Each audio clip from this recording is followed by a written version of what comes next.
Hey everyone, it has been quite a while since I last did a Q&A, but I love to do these every now and then. I think it gives you a good chance to get to know me better, me a good chance to answer any burning questions that you have that perhaps I wouldn't make a whole video out of, but I don't know, I've got some interesting thoughts to share. So that's what we're going to do today. I put out the call on both Instagram and Twitter. You should follow me there if you want to be involved in the next one for your questions on this. And we had a lot of good ones through. We have questions about handling taxes while living in Spain and working for a US company, the potential you can earn as a graphic designer, doing a master's degree, favorite projects that I've worked on throughout my career. There's a lot of good stuff in here. You asked some really good questions. So let's go ahead and get into it. All right, first question. How do taxes work if you live in Spain but work for a US company? This is one that's on many people's minds. I've answered this many times in DMs to people, in emails, so I think it's good to include it in this video and answer it once and for all. How it works is the company that I work for based in the US doesn't have a company entity outside of the US. So I'm not technically an employee, I'm a contractor. They hire me as a contractor to do work for the company, and then in Europe, when I lived in the UK, I handled my personal taxes there. Now that I live in Spain, I handle my personal taxes here. I have to handle all that myself. So I'm essentially paid like a freelancer, I guess, and it's up to me to figure out the taxes and know what to pay. So in order to do that, I have an accountant. I have an accountant in the UK, I have an accountant in Spain, and they help me make sure that I'm paying the right things. I think this is a very common way that US companies do hire remote employees in Europe or outside of the US, that you usually are brought on as a contractor because it is a lot of effort for the company to set up a registered business in your country. Some do, but I don't know, smaller ones usually don't. So if you're in this situation or about to be getting into a similar situation yourself, I would definitely recommend hiring an accountant. I just think with money, why risk it? Don't risk getting it wrong or, accidentally committing tax fraud or something like that. We want to get it right, and hiring an accountant is a great way to ensure you're doing that. Next question, speaking of Spain, how long do you think you'll stay in Spain, and what's the next country you would live in? So for anyone who doesn't know, who perhaps joined my channel more recently, I moved to Spain about a year ago. I've been living here a little over a year now. I moved from London, where I lived for about 4.5 years, and previously I lived in New Zealand, which is my home country. I don't know how much longer we'll be in Spain. It'll definitely be a couple more years, especially because 2020 kind of got taken away from us, right? I want to spend more time living here and getting to really fully live a Spanish lifestyle when we're not needing to be inside most of the time. But as far as what's next, I don't know. Honestly, there was one point in my life I thought I'd really like to live in the US at some point. A lot of my friends are there. I have a lot of ties to the US with my job and everything like that. But seeing how they've handled this pandemic, I'm no offense, US, but I don't think I could do that. So I think after Spain would probably be a move back to New Zealand. That's what I'm thinking at this point, but nothing is set in stone. I kind of don't like to have a plan like that because I never know how I'm going to feel in the future, but currently that's what I'm thinking. There was a couple of questions about a master's degree. Someone asked if I had one. Someone else asked what would change in terms of my employment or salary opportunities if I had one. I do not have a master's degree. I have a bachelor's degree with honors, and that has served me wonderfully throughout my career so far.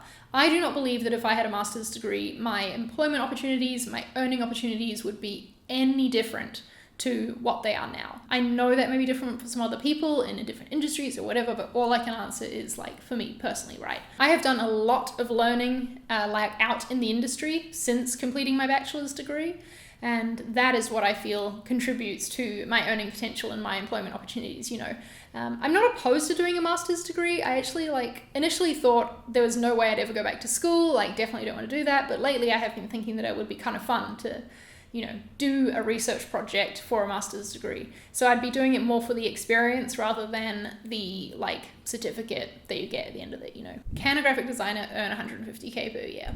I would say yes, it is possible. However, if we're talking graphic design, what I think of as graphic design is doing layout work, doing print work, digital graphics, ad assets, that sort of graphic design.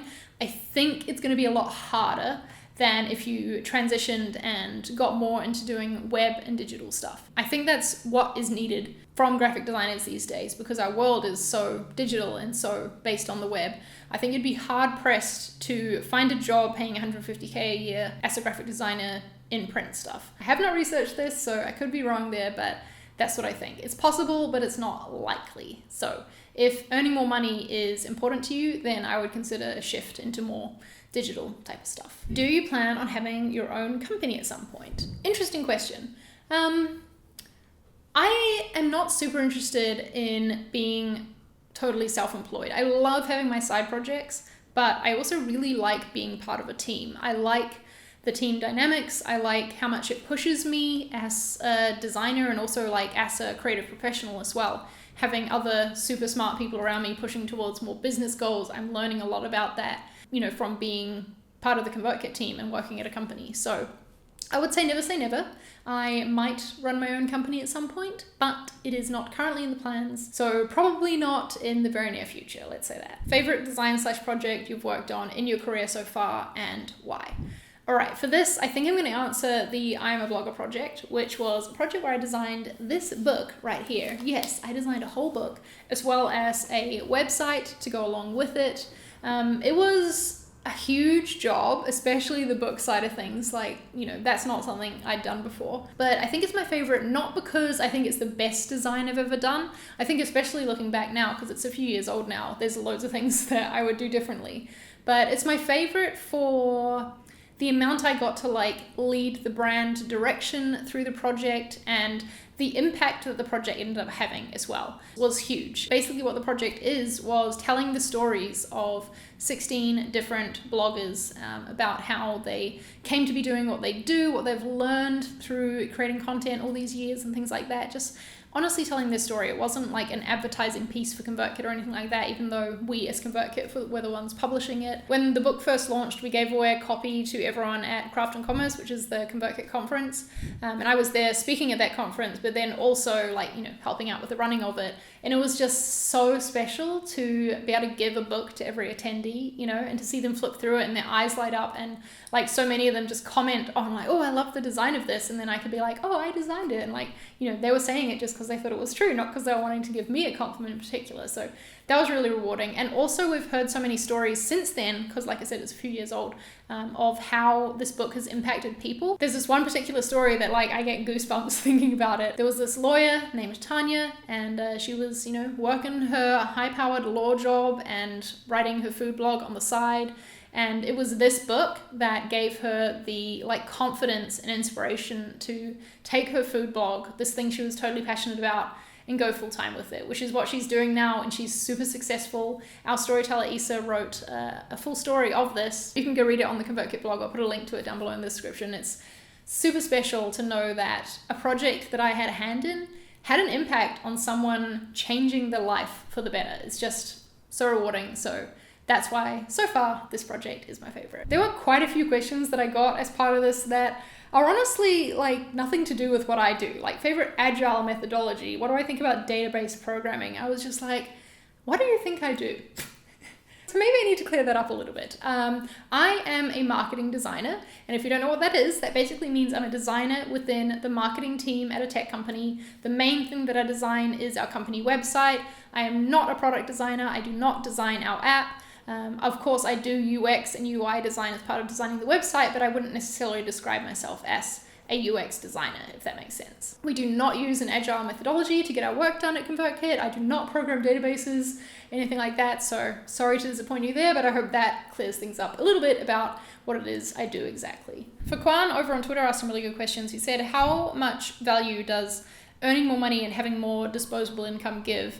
A lot of people talk about wanting to earn more money, but what value does this give once you've got that higher salary? And then he also asked if people's perceptions of me have changed since I shared what I earn publicly, and since, the world, my family, or my friends, whatever, know what I earn, if things have changed with that. So the first thing I'll say is I hate the term disposable income, because who the f*** is giving away money? But I know what Figma means there. I can sometimes feel a little bit guilty, I guess, wanting to earn more money, because we're taught that, money isn't everything, which is true. to some extent, but it does mean a lot in this capitalist world that we live in. And when you have more wealth, when you have more money, it gives you more power. And I don't mean like power to control people or that sort of thing. I mean like power to have influences in causes you believe in. I also don't think that we should feel guilty for wanting a better life for ourselves, you know? Like, I want to live in a really nice house one day that I want to buy and like own, and I want to be able to travel wherever I want, and you need money to do all those things. And I think that's okay. I don't feel guilty about wanting those things. Another side of it for me is that I know that earning more and like having more money than I necessarily need to live the kind of life that I want to live will allow me to give more freely to others. It's not the sole reason why I want to earn money. I don't want to like come across like I'm super altruistic or anything like that, because, you know, there are a lot of materialistic reasons why I want to earn more money. But yeah, another side of this is that I want to be able to be more generous, not just in donating to the causes that I believe in, but also in the people around me as well. And like, I want to be able to make my friends and family's lives more comfortable. I'm not planning on having kids myself, but like if my nephew wants to go to university one day, I'd love to be able to help him pay for that, you know, things like that. Just like, I don't know, my family are fine. They don't necessarily need my help in this area, but I would just love to be able to make those things easier for them, I suppose, and just be able to be that super generous friend all the time. One day too, and this is like way in the future, but I would love to be able to set up some sort of like fund or something to help people learn design, just like there's loads of scholarships and stuff for coding boot camps and things like that. I would love to have an equivalent perhaps for design. I just think there's a lot of good you can do in the world when you have more money. And like I said, that's not the only reason why I want to earn more money, but it is a part of it for me. So yeah, I hope that answers that part of the question for Kwan, that there's just a lot of value, I think, in having a higher salary, and it's up to you what you do with that. And I do think that as human beings on this planet, like living in this society, we need to give back wherever possible. I think there's too many very rich people who do not give a lot back to society and who end up taking a lot, actually. So the more we can earn and like put back into the places that need it, I kind of see that as everyone's job, not just like the government, because as we have seen, the government doesn't always do the right thing. And so, you know, as functioning members of society, we've got to help out where we can. And to answer Furqan's second part of the question about people's perceptions of me changing since I've talked about what I earn more publicly, it's been really interesting. I don't think it's had as much impact as I thought. I have noticed things like family not protesting as much when I like am going to pay for something or whatever. You know, they're more likely to just accept it now that I want to pay for something for them. I think because they know how much I earn and they know that I can afford to do that for them and it's not going to like hurt me. But yeah, I can understand why, if you've got friends who are going to be jealous or like, I don't know, try and use you in some way once they know how much you earn. But I'm very lucky that I have very good friends who are not like that. At least like none of them have been outwardly like that. So yeah, that's not been a problem for me. In fact, I would say that sharing what I earn has had much more positive effects than negative, absolutely. People telling me that me sharing my salary helped them know better what to ask for in their job, or just like, you know what they should be earning or what they could be earning, like what their potential is. So that's been really awesome. Zero regrets. We'll continue to keep on sharing my income reports and like updating you on my salary changes whenever that happens as well. Okay, the last question we're going to end on is what's next on the horizon? This comes from my cousin Holly. Hi Holly. Next on the horizon for me, so I've just wrapped up season 1 of Inside Marketing Design. Hopefully you caught some of them. It's okay if you weren't interested in it though, because I know it is a very niche topic, but I absolutely loved producing that series. That was a lot of fun. But now that it's over, I think I'm going to take like a few weeks before I try and start another side project. I'm going to take a little bit of time off. But next for me, honestly, I think is getting more serious about writing a book. This is something I've talked about before in videos, and honestly not something I've actively worked on for a long time. There's been a lot of thinking happening on it, but not a whole lot of like, you know, actual writing stuff down, which is what needs to happen next. So I think that's what I want to move forward and work on. There's talks of doing like maybe a book about marketing design, but then there's also the book that I have like in my heart, which is a book that's a guide to life as a designer, talking about all of the quote unquote soft skills and, you know, the parts of being a designer that you aren't necessarily taught in a course or in design school when you're taught how to use software and that sort of thing. I feel really passionate about it, and it's been brewing away for long enough that I feel ready to actively start working on it, I suppose. All right, thank you for hanging out with me for this very long Q&A. I appreciate your time. I hope you enjoyed it. I hope you got some value out of it. Like I said, follow me on Twitter and Instagram for when I put the call out for the next round of these questions, because I think it's good to do them every now and then to get your questions answered. There were a few things as well that people asked that I actually will turn into like full videos, because they would have taken longer than a couple of minutes to explain. So stay tuned for that. I've got a lot of what I hope is good content coming your way. I'm feeling excited about it, so I hope you're looking forward to it too. Thanks for being here. Have a good week. I'll see you next time.